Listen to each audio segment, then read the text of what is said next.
Selamünaleyküm. Selam. Destur. Selam. Bir blok.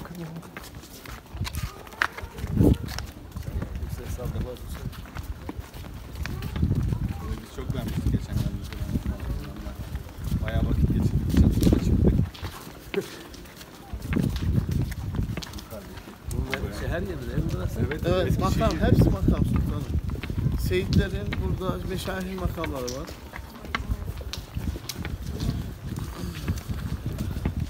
Sol tarafa.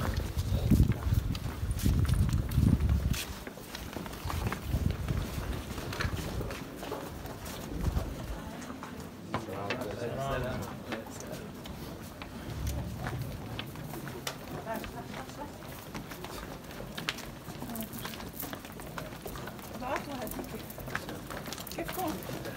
دعيني عن جد دعيني كل جسمي تعبان بس ان شاء الله معك كمان بارك الله فيكم بدك شفاء Selam. Doğru. بارك الله فيكم دعيني يا الله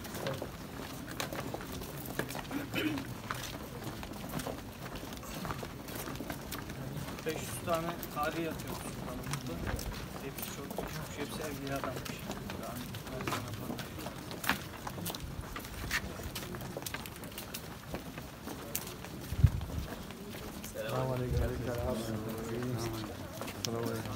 paylaşıyorum. Sağda. Burası Çilehanesi'ymiş, orası sağ tarafı. Sağda sultanım Çilehanı sağda mı? Şey. Burayı boşaltalım.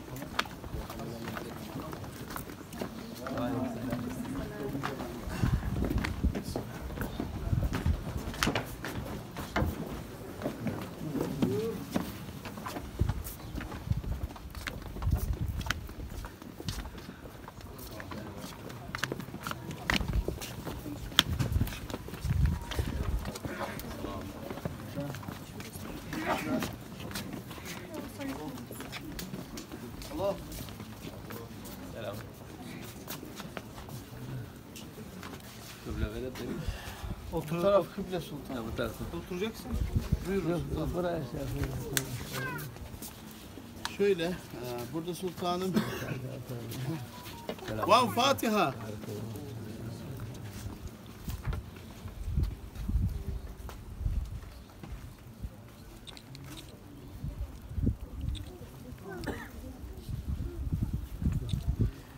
Bu Çarbekir Külliyesi denilir. Tüm külliye Çarbekir Külliyesi denilir. 15. yüzyıla ait İslam şöyle Bağdat'a bağlı olan Buhara sonra ayrılıyor ve Samanlı Hanlılar dönemi başlanıyor ve o dönemde Ebu Bekir radıyallahu anh'unun soyundan ve Hazreti Ali'nin soyundan olan 4 büyük meşayih çıkıyor Ebu Bekir adıyla. Ebu Bekir Sa'd, Ebu Bekir Hamid, Ebu Bekir Fezil, Ebu Bekir Terhan. Bunların ikisi burada medfundur. Bunlar çok şerefli, nesepli insanlar olduğundan dolayı şeriatın, ilmi halin yükselmesine çok hizmet ediyorlar ve padişahların mürşidi gibi kabul olunuyorlar ve onların döneminde çok eğitim yükselmiş Buhara'da. Buhara'nın da Şeyhülislam'ı olarak kabul edilmişler. İngilizce çeviren varsa yanınıza gelsin. Herhalde çeviremez. Mikrofonu varsa mikrofonu da getir. Çevirirsen çevirirsin. Tamam. Mikrofon var. Yavaş yavaş çevir. Açsın da abi mikrofon.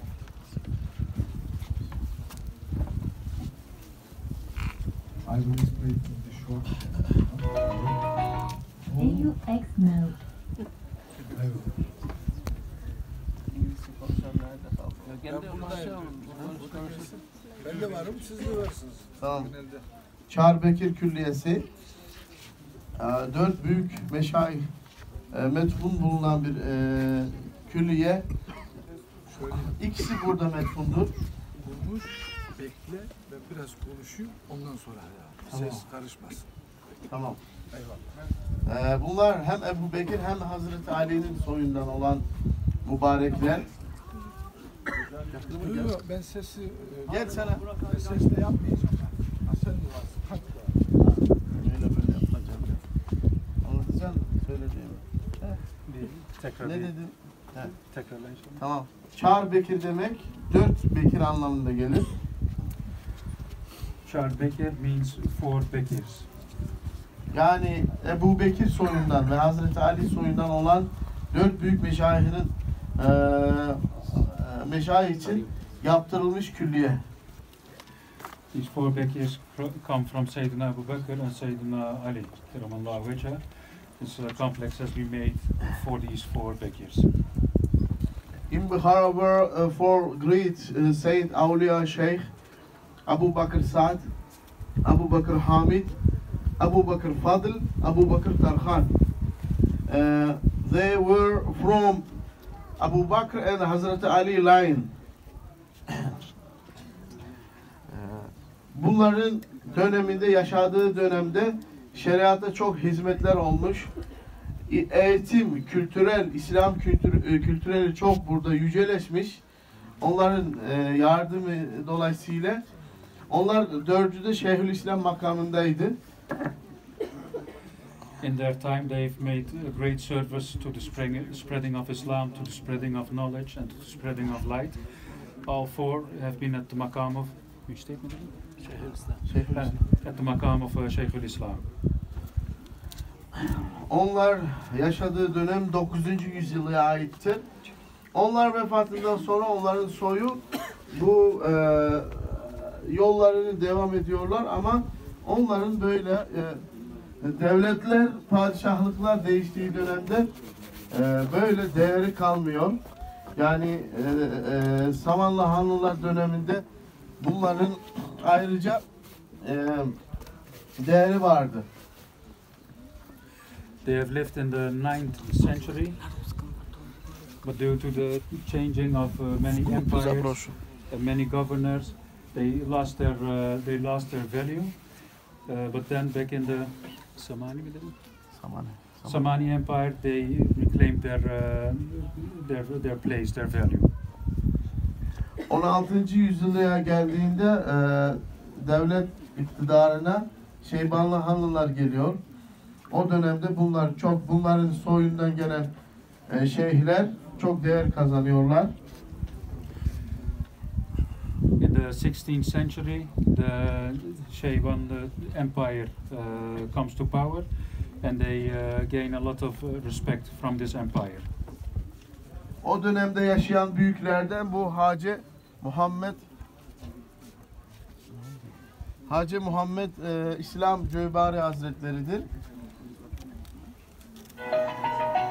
AUX mode. İsmi neydi? Hacı Muhammed İslam Cöybari.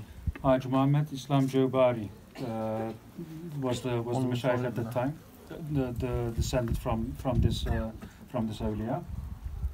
Padişah Abdullah Han'ın kudas yani şey oluyor. Kızına bunların oğlu damat oluyor. They become family by their daughter marrying their son.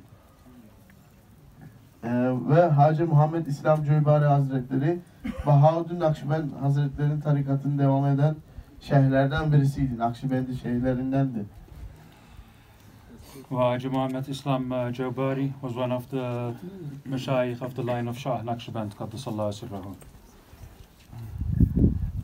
Dolayısıyla çok keramet sahibiydi, hal sahibiydi ve onun için özel bir külliye yaptırılmış. Medrese, 2 tane medrese, büyük cami var burada. He's known with a lot of karama and a lot of spiritual blessings, and in his respect, these are made.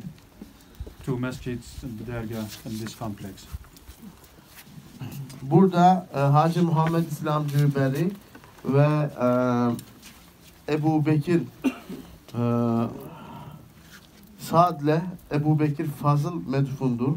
2 tane büyük kabir var burada. O Ebu Bekir Fazıl'le Ebu Bekir Sa'd'ın kabridir. Together with Haj Bekir Fazl and Haj Bekir Sa'd, they are buried here behind us. Hacı Muhammed İslam Cöybari'nin dedelerindendir. They are the grandfathers of Haj Muhammad Islam Jobari. Bu gördüğünüzde arkanızda küçücük bir şey var. Yapılmış yani. Kabir gibi görünüyor. Ama kabir değil o. Onun içinde diyorlar önceleri Peygamber Efendimizin sallallahu aleyhi ve sellem saç şerifi korunurmuş orada. There's this small dome behind you. This is not a tomb, not a grave, but it's being said that the Sakal Sharif, so the blessed hair of the Prophet sallallahu aleyhi ve sellem was kept there. Çünkü onlar hem Seyyid hem Ebu Bekir'in soyundan oldukları için Resulullah Efendimizin birçok emanetleri vardı onlarda. Because they were of the descendants of Hazrat Muhammad sallallahu aleyhi ve sellem and of Sayyidina Abu Bakr radiyallahu anh, many of the blessed emanets were with these family. Hacı Muhammed İslam Cübbari Hazretleri çok zengindi. Sanki Hacı Übeydullah Ahran Hazretleri gibi. Haji Muhammad Islam Jawbari was very, very rich. He was almost as rich as Ubeydullah Ahrar, sallallahu aleyhi ve sellem. Her gün onun sofrasında 2000'den fazla fakir fukara ailesiyle gelip karnını doydururdu. Each day, 2,000 poor ones would come with their families and be fed at his table, at his dinner. Muhammed İslam Cübbari Hazretleri'nin anlattığına göre mübarek tarikatın feyzini, terbiyesinin Hazreti Ali'nin Kerem-el Başa ruhaniyetinden almış. Haji Muhammad Islam Jawbari said that he got his spiritual teaching, his spiritual terbiye on Sayyidina Ali Keramallahu Veceh. Bu şehir dışında olan külliyede havası çok değişik. Yani burada dışarıda olan külliyedeki binalara baksanız orada iki tane cami, bir tane medrese var. This complex has a very different spiritual atmosphere. Where we passed, there are 2 mosques Bir tane medrese. and 1 madrasa, an Islamic school. Abdullah Han o dönemin padişahı Hacı Muhammed İslam Cübbari Hazretleri'nin müridi. Abdullah Han padişah. Abdullah Padişah. İslam Cübbari'nin müridi. Abdullah Padişah was at that time the murid of Muhammad Jawbari. Ona intisap edip padişahlık halinde bile burada çile çekmiş. Çilehanesi de var. Even while he was a governor, a ruler, he came here and made his itikaf. Yine bir şey var burada. Çıkacağımız zaman ben göstereceğim. Burada en enteresan şey o dönemde Mekke'de insanlar gidip gelenler oradayı kapıları görüp heveslenerlerdi. Aynı Mekke'deki ana kapıya benzetip oranın taşından ana kapıyı hazırlayıp buna koymuşlar.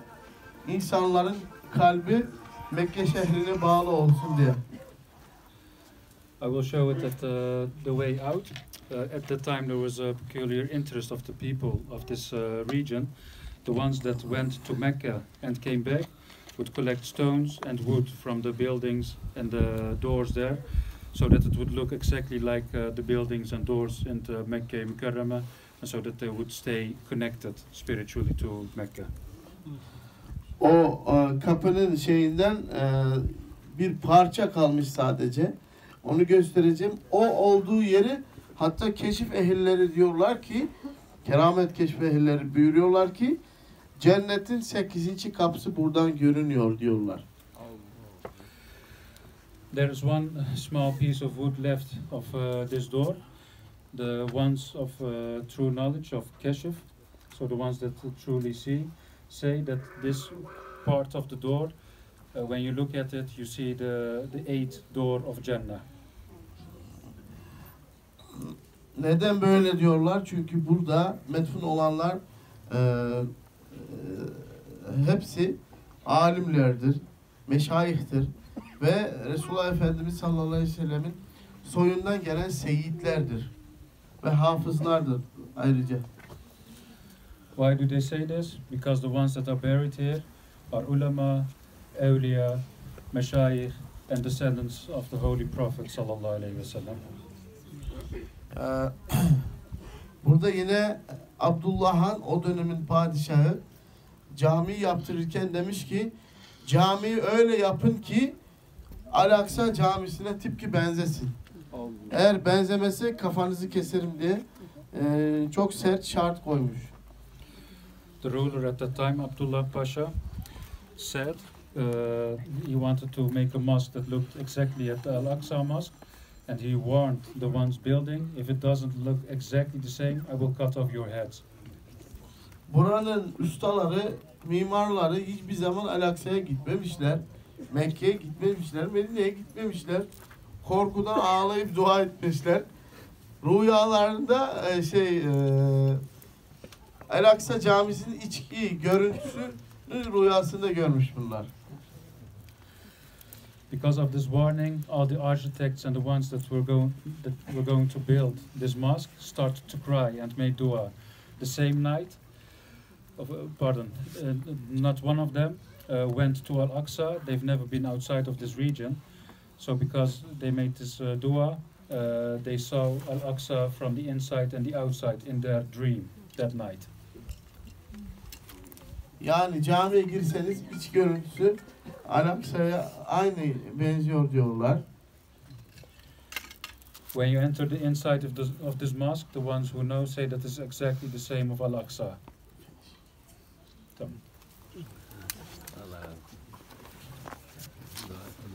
أعوذ بالله من الشيطان الرجيم بسم الله الرحمن الرحيم والصلاة والسلام على سيدنا محمد سيد الأولين والآخرين رب اغفر لي ولوالدي والمؤمنين يوم يقوم الحساب ربنا آتنا في الدنيا حسنة وفي الآخرة حسنة وقنا عذاب النار ربنا تقبل منا زيارتنا وتضرعنا وصلاتنا وصيامنا في هذه البلاد اللهم أعطنا من بركاتهم اللهم جئنا زائرين راضين طالبين رضاك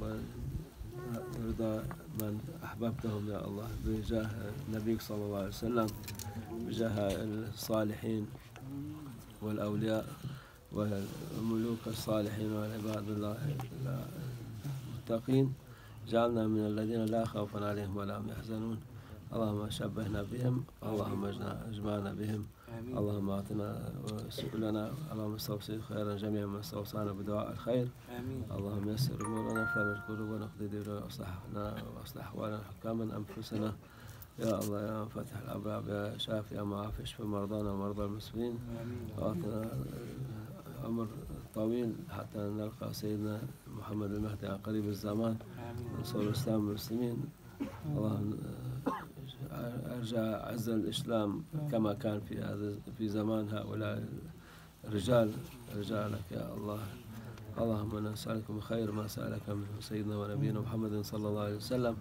ونعوذ بك من شر ما استعاذك من سيدنا ونبينا محمد صلى الله عليه وسلم وصلى الله على نبينا الأمي وعلى آله وصحبه وسلم والحمد لله رب العالمين الفاتحة.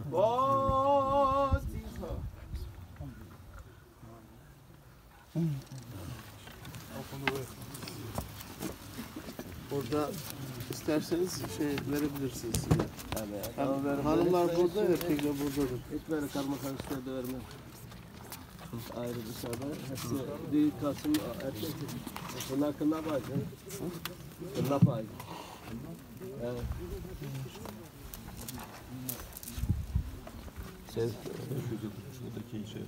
Ya da alın. Mezun öyle söyledi bu ağaçlar. Ne olmuş? 500 alınmış bu ağaçlar. Evet. Bunlardan yere Destur. düşenler al da şeyden dökersin. Destur. Tırnaktır burada. Open the way. Asking blessing because his father and his family, they are not, it's not it's a very bad situation. They are waiting maybe for his blessing.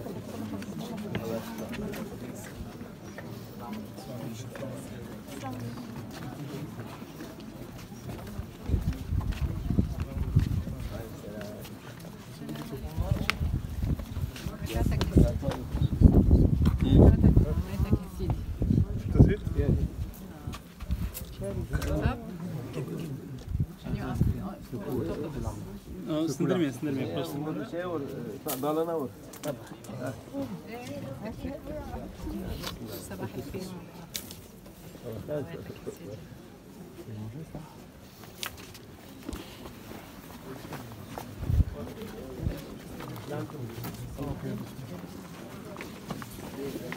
Solda hep seyirlerin, sağda kapının bir parçası. Yani cennetin 8. kapısı görünüyor diyorlar ya, bu taraftan diyorlar. Öbür karşıda Çilehane.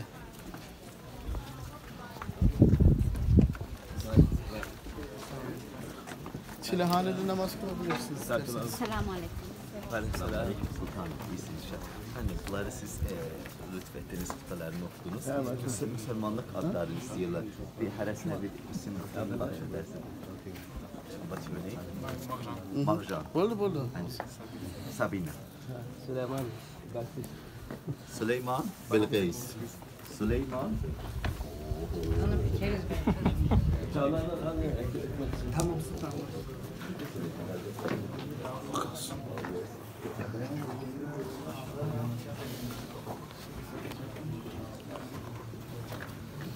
Yok, niye?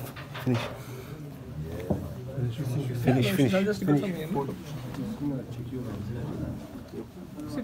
Başka girecek yer kalmamış.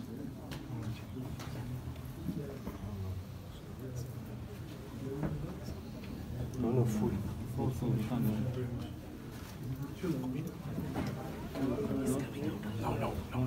It's coming out. Yes, I'm coming out. يا مولانا أعطي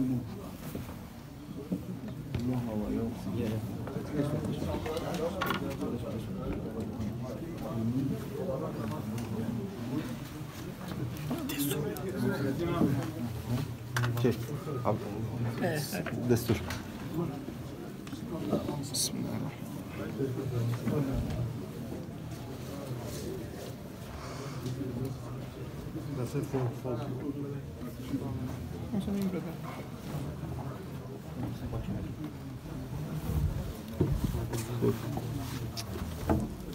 Biraz içinde oldu.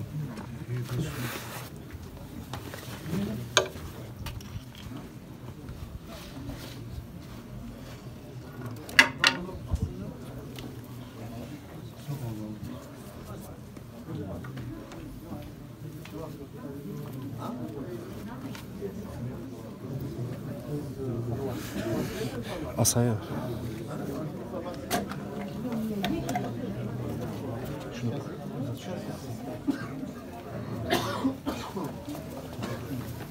Bir parça da ver.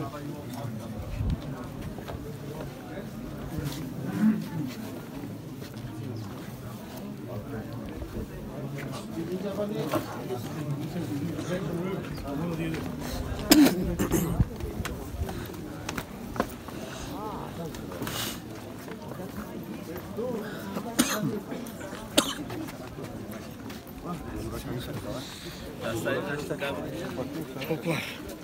Çok. Bir saat var.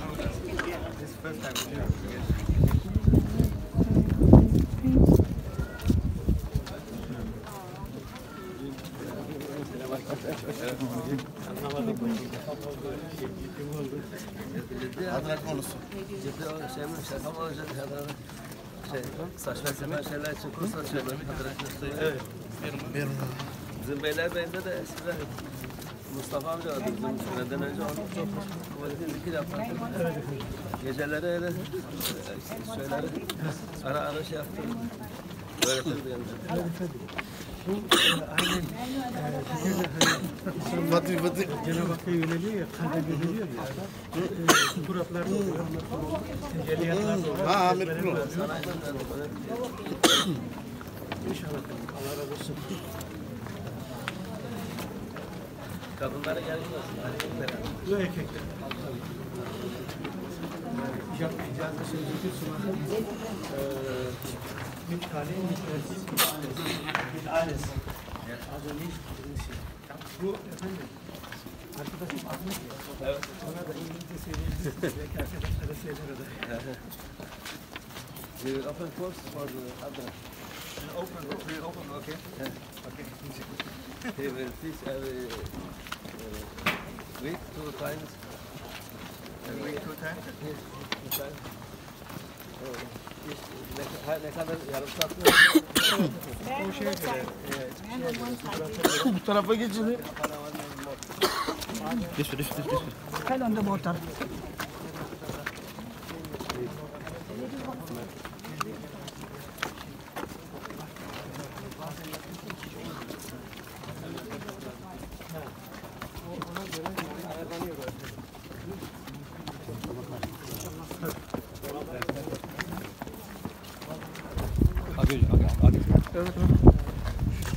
Şey çok güzel.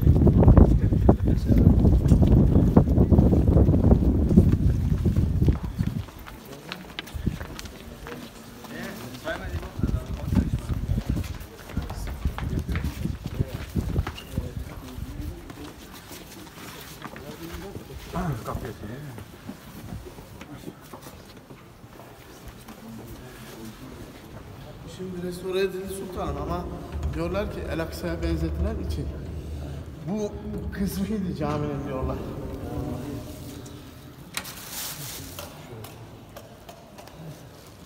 Allah razı olsun. Yarıklarını yapsınlar. Ben niyetine Evet. burası benziyor. Burası benziyor. Burası benziyor. Evet. Yok sadece bir içi verici.